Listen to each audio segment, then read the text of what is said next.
Hey guys, how's it going? Destry here. This is going to be a walkthrough of Lords of the Fallen using the Putrid Child class. I had just recently unlocked it and I just thought it looked cool and I wanted to run through the game with it again and I figured I'd record it for you guys.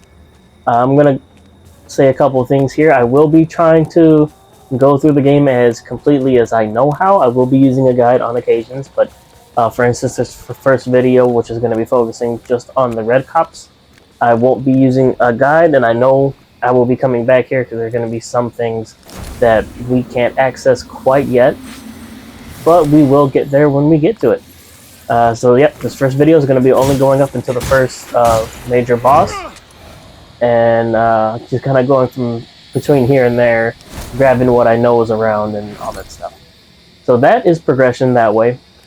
And we're not going to go there yet. We're going to go the opposite way, grab an item, and I want to talk a bit about where we're going and why we won't be able to actually keep going this way until way later. There's going to be an item we need to get, which is involved with a particularly longer quest that takes us through basically the whole game.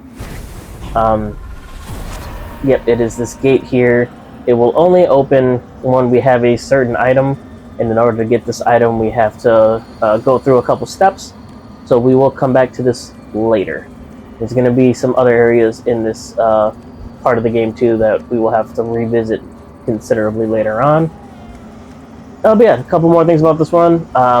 As you see, I skipped the whole tutorial area because everybody has seen that a million times by now. In terms of what build I'll be going for, I'm going to mainly stick with what the Putrid Child has. I will be changing a few things here and there. I like the catalyst, but I'm going to keep with the sword, I'm going to keep with majority of the outfit, and I'm going to stick to Umbra spells only. This is going to be kind of a challenge run for me, because my last two runs of the game were with big, bonky sticks. So, using the Eye of Loesch, which I still might grab and all that.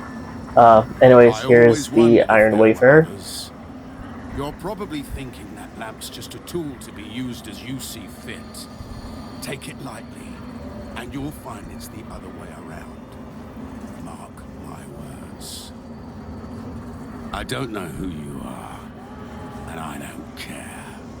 But since it seems a deer has you marked, making you a bigger threat to the Rogar serves us both. I've defied the wills of gods and kings. If you know any kind of freedom, you'll do the same. I've defied them. If you know any. I will try to remain quiet throughout most character dialogue, just so I'm not talking over anybody. But here we have activated the second vestige of the area. Technically the first if you don't count the tutorial one. But yeah, like I was saying, I'm going to be mainly going with the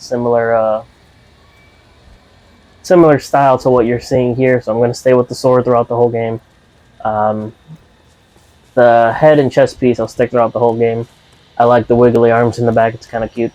But yeah, I don't have tutorials on.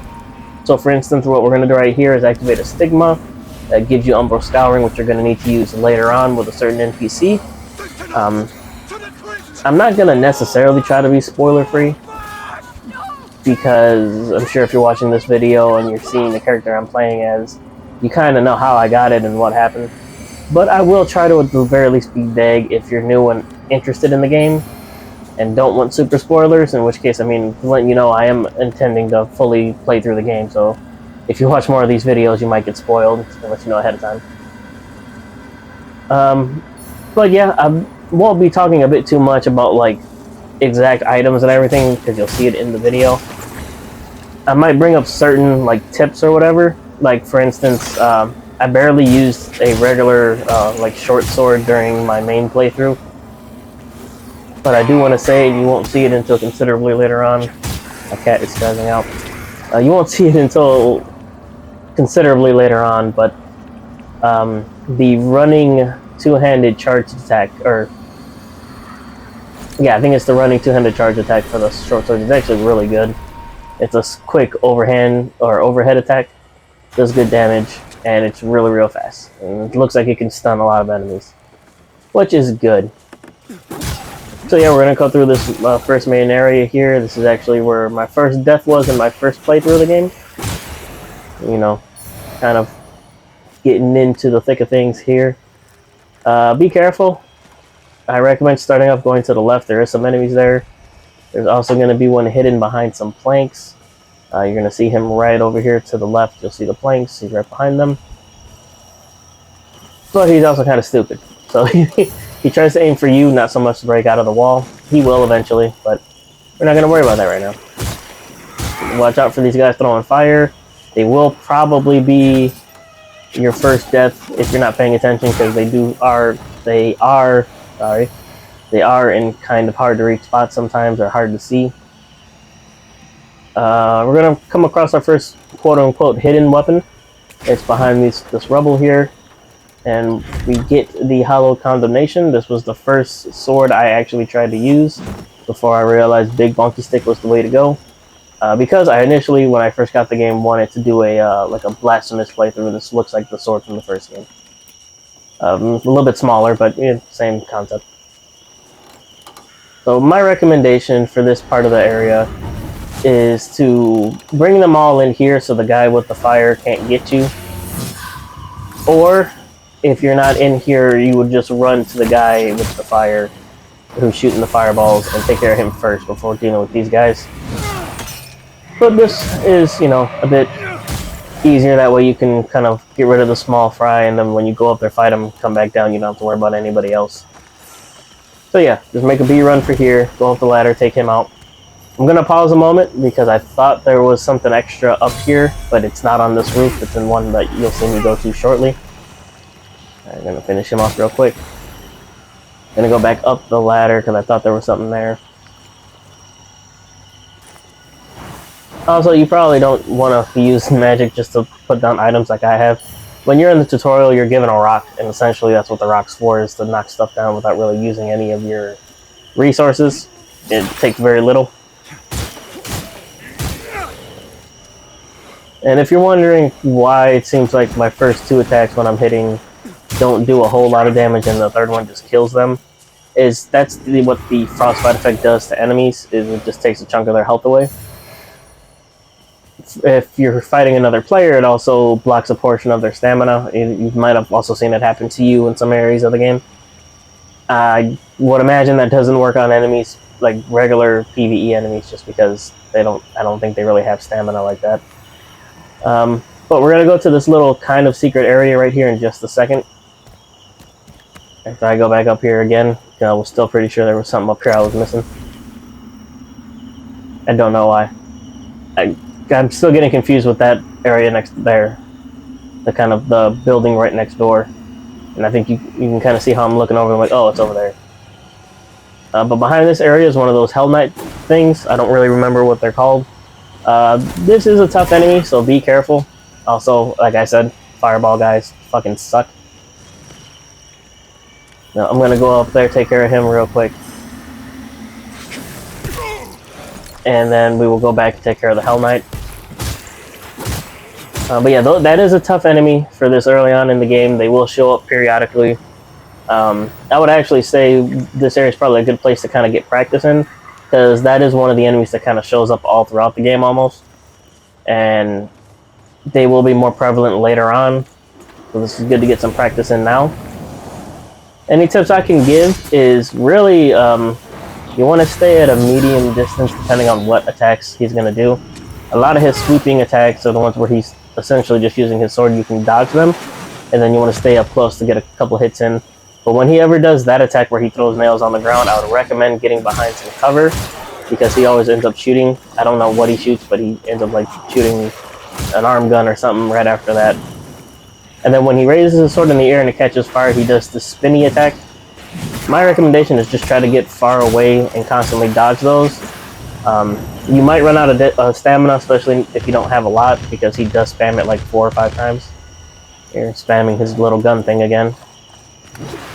Yeah, that's really my recommendation, is just to stay close and time your dodges well. And if you don't know, this is something I've had to get used to, is when you see their posture is basically broken, The easiest way to get them to stance break is to just kick them. Also, if you're wondering why eyeball keeps appearing after I kill some enemies, that's a pendant I have. I'll go into that later on when I kind of go over what the equipment I'm currently using is for anybody who hasn't seen it. But we're not dealing with that right now. I was just looking over this area to see what there is. So this is another secret. If you guys didn't come back here during your playthrough, if you want to check it out. There's not super secret stuff here, not like a secret weapon or anything like that, but you can get some extra items if you come down this way. You just want to cross the bridge, and that item that's hanging up right there, what is it? I don't remember what it is off the top of my head. You'll see it in a second because I will go back for it. It's a, I do remember, it's a shield because I use it. You couldn't tell I'm recording this after the fact. I was kind of recording this mid-working, and then when I wasn't able to work, I was recording some video at the same time. But I couldn't speak over it then because, again, working. But yeah, now we're going to get to this little cemetery area. I don't really know what to call it. I think those are tombstones. But yeah, just watch out for all the enemies here. This is where you can get a raw mangler axe. You will have an abundance of these later, trust me. When you fight the mangler enemies, which they are in this area as well. And those are, in my opinion, one of the easier enemies to be able to counter. I'd really recommend them as well. You learn the timing to get them down because you do fight them quite often as well. But yeah, we cleared out just about everything in this area that I can think of. By the way, if you know of other secrets that I haven't gotten to yet, let me know in the comment section down below. And I will make an addendum because I will eventually have to come back to this area way later on in the game. As you can see here, I picked up the Orion Preacher Shield. This is going to be a shield I will use. I'm mainly using the sword from my main hand. I will kind of differentiate my offhand between whatever I feel like, so at the moment it's a sword. I'm kind of have an idea of what I want this build to be, but for now I'm just going to deal with whatever. That cut there was because I had to go back to work, so it was a couple hours between that last cut and now. So the lamps on the floor, if you don't know, they're basically like a vendetta beacon, I would say. When you soul flay it, it sends a path of feathers to an enemy. What I'm doing right here is just showing what everything I'm rocking right now. A good portion of this is what I'll be using throughout the majority of the playthrough, especially with the armor and the sword. The catalyst I will change for one other one once I get it, but that will not be for a considerable amount of time. But anyways, yeah, you want to soul flay the little lantern. It's gonna send a trail of moths to an enemy, and the enemy is gonna have a character name on it, and that's just this enemy has killed a player with that name. And if you kill this enemy, you get what is called plucked eyeballs. The amount you get can vary depending on what where you live. Some people, like me, I only get 3. I've seen some people get upwards of 150. Lucky bastards. But they are used to unlock a special armor set as well as some other goodies in the main hub of the area, or main hub of the game, rather. We will get to that in the next episode, because that is a armor set I'm trying to get. Here's also the second vestige. Yeah, I'm looking forward to that armor set because it's my second character that I made. I wanted to make Raziel from Soul Reaver because of the whole game's 2-world thing. It's pretty cool. Here is a door we cannot access yet. We will access considerably later. This is going to coincide with a key that we need to get from a certain NPC, which we will not get until later on in the game. Also, if you didn't pay attention, there's a little umbral area right here to grab a eyeball of betrayed Eliard. I'm pretty sure it's the name. That is something I will go into more in depth with in the next episode. Either the next episode or the one after that, but I'm pretty sure it should be the next one because I plan on going over Pilgrim's Perch in the next episode along with Skyrest, which is where we get some items that kind of coincide with the same NPC. So I'll probably go over all that in one go. I am hoping to make my next video on this live so I can kind of explain things as I'm going through it. But we'll see. Yep, there's the eyeball of betrayed Eliard. And I will cut here in a second because the rest of this is just me getting out of here and then back towards the regular area. But don't forget the stigma here. I feel bad for this guy. He got it bad. Talk about a hand job.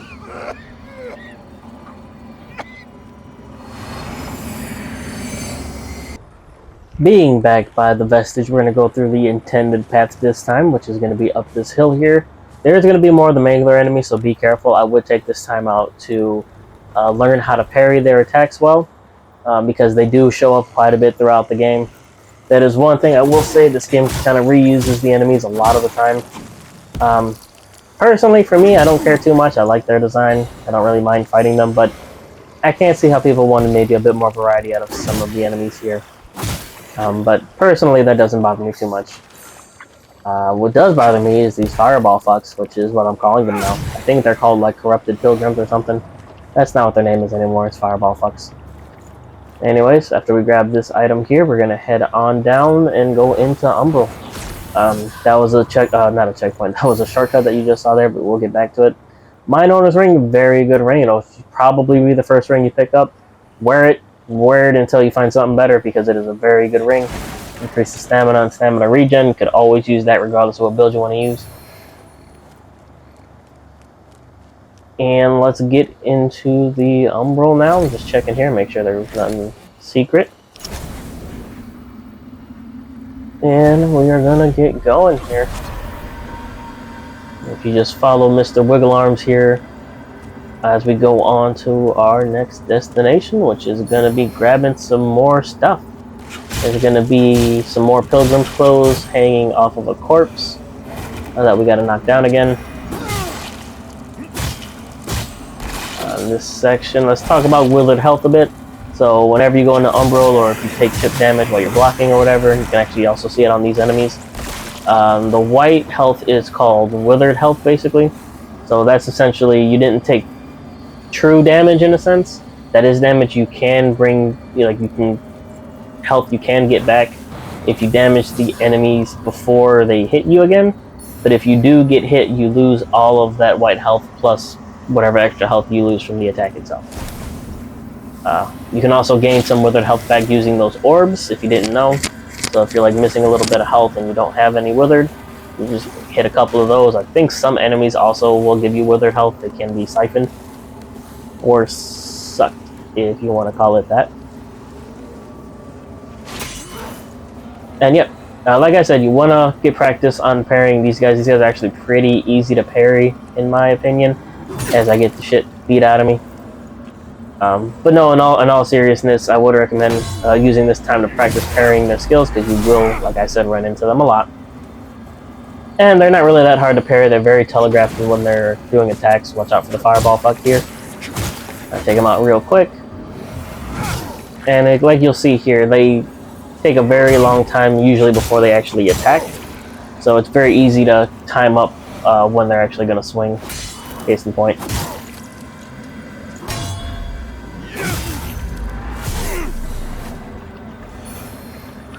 Yep, there we go for that. We're going to get out of Umbral here and we're going to hit the shortcut.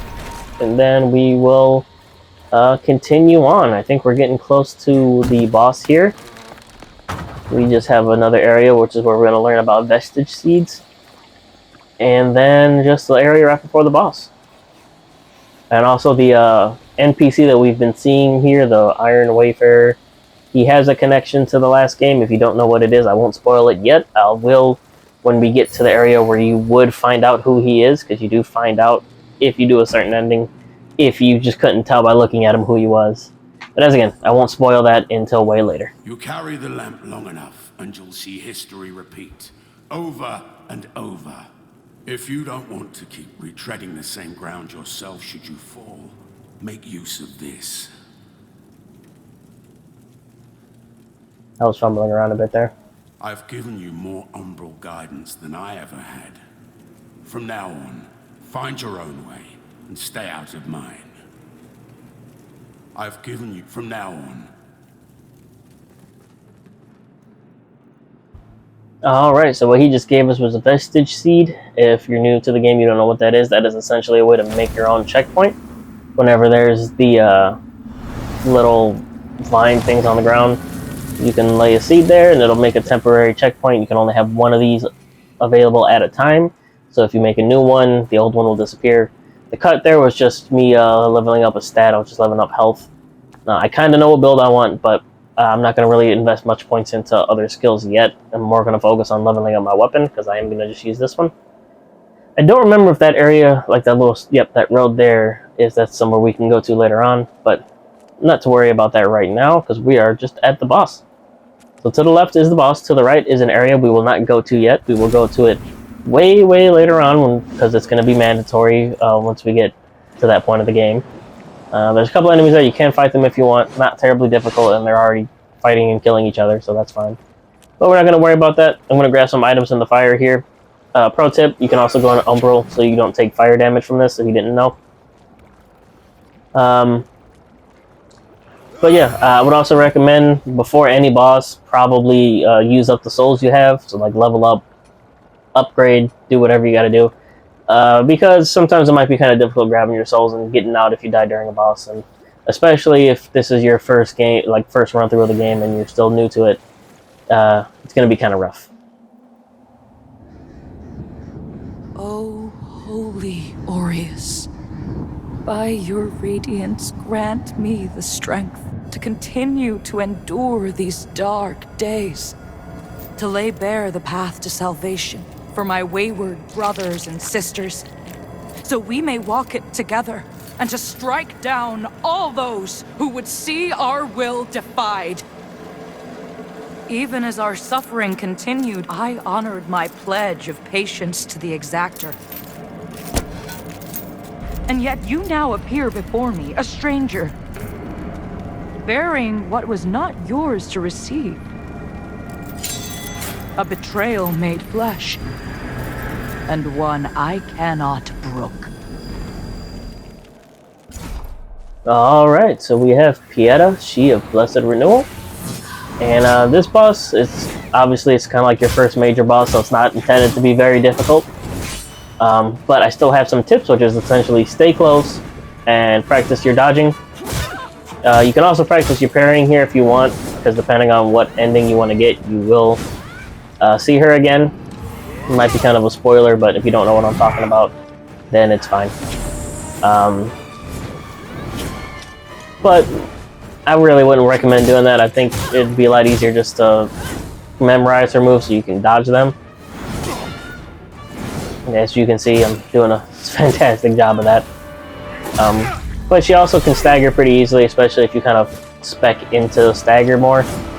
I would recommend two-handing your weapon for that reason, just to kind of get her posture gauge down faster. Obviously, you can do whatever you want. You might not be using the same weapons as me, but the same idea still applies. If you need help with this, just, stay close to her, dodge to one side whenever she does an attack. The same kind of stands true for here. There's only a couple attacks outside of her normal sword swings that you're probably going to want to worry about. This one normally really isn't one of them, to be honest. You see this coming, I was just being slow. Yeah, watch out for that, because she'll sometimes follow that up with another slam. She has a grab attack, which I've only ever gotten hit with the attempt before this, because I did die once. And it's really cool looking. I wasn't super mad about it, but it did kill me. So just be warned of that.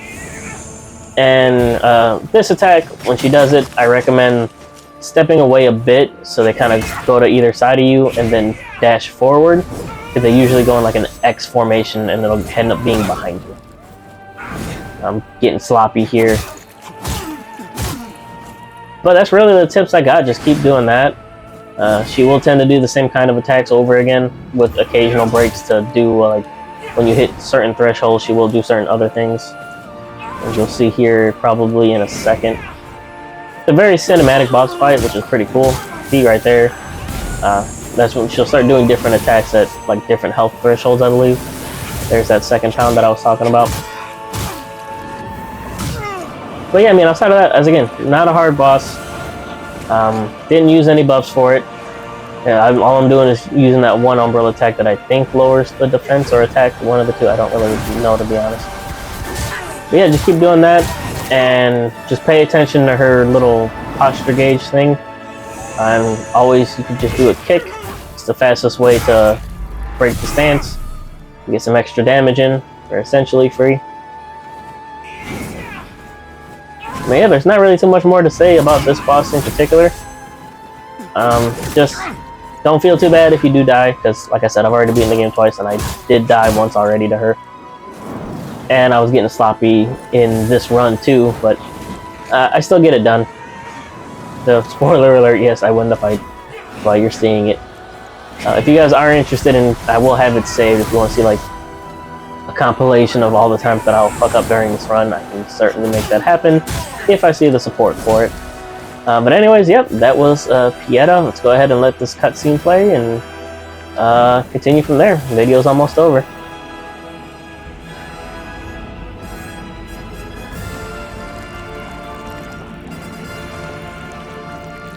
Look at that glorious mug.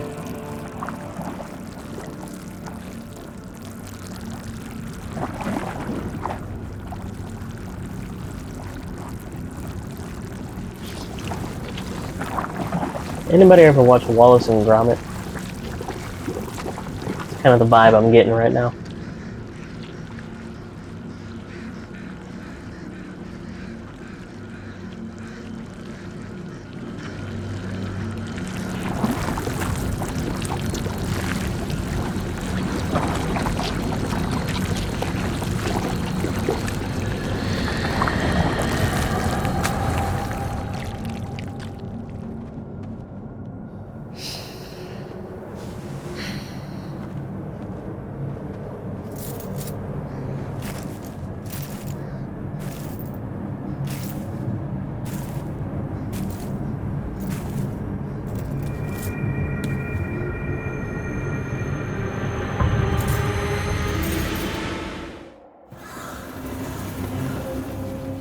We have purged the heretic, brother. If you don't get that, I don't blame you. Anyways, yeah. So that is about it for the boss here. Almost it for the video. I do want to show real quick for every major boss. Gonna trick you guys thinking I was going down there. I wasn't. Ha. But after every major boss, what you're gonna want to do is look around the arena for their stigma. You'll find it. It's usually, if you're not in Umbral, it'll have a bunch of moths around it, same with any other stigma. But you want to grab these because these are going to be how the remembrances are gained. How you gain the ability to grab the bosses, like weapons and items and stuff like that. Which we will get into in the next video when I go over the NPC that deals with all that. Because we won't be able to do it quite yet. We won't be able to do it for a little while. We will get to it in the next video, but not right away. I just want to bring that up now. I know I was talking over her. This will be one of the few aspects where I do that. Just so I have time to speak about what I want to talk about. Also, I was debating on whether to show it in this video or not, but we're going to go upstairs. There's going to be a chest up there with a very good healing spell. So if you're a Radiance build, I'd recommend grabbing that, or even if you're not, if you want to put enough points in the Radiance just to use the spell. It's Sanctify, pretty good healing spell, good AoE, it does like healing over time type stuff, very good. But anyways, let's go ahead down here and get to the hub area.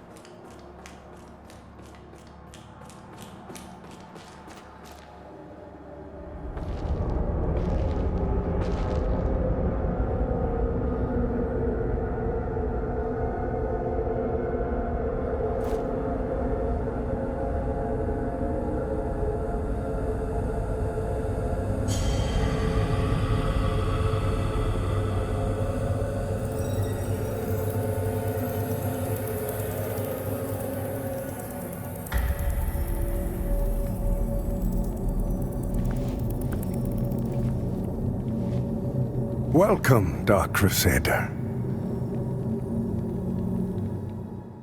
And here we are, Skyrest Bridge. That's going to do it for this video, guys. If you enjoyed what you saw here, like, comment, subscribe. I will have the next video posted up when I can. And I'll talk to you guys later. See ya.